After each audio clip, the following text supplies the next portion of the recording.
So most of you guys saw this video I posted yesterday talking about end of season NBA awards and the journalism behind it. I brought up this saying that just some bullshit here. And I got a couple comments on my YouTube that I kind of want to go through today. First one is, the big problem is Luka would win every time because of how big the Lakers market is compared to the Spurs, Thunder, Pistons, etc.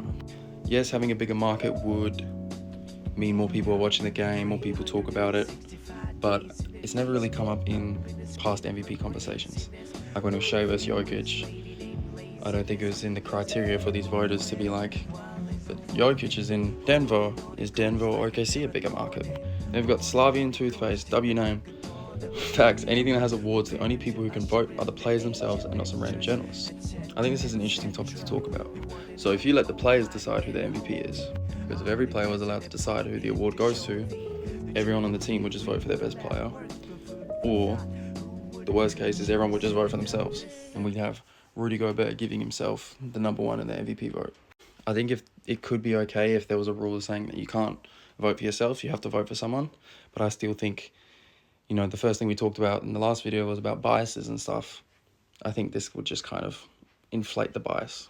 But it is a very interesting discussion to have. Last one's the most interesting to me. If they voted for who is actually the most valuable to the team and not just whoever has the best points per game. Now this one is the most interesting because how do you equate who's the most valuable to the team? Is it on and off numbers? Because if it is on and off numbers, then it's probably Jokic. Because if we're talking on and off numbers, statistics, Jokic clears all of them by a mile. Plus, on and off numbers would hate Shea because Shea has the best team. So you're going to punish Shea for having the best team? Or is the argument for Shea being he's the best player on the best team? So it's a very nuanced conversation on how we actually decide what it is. Because it isn't just a set criteria for who it could be. And it most definitely isn't just saying one guy doesn't play defense, Jaylen Brown 1, SGA 2, Victor 3. And we can't just have a set criteria or checklist that determines if someone's the MVP versus if someone isn't.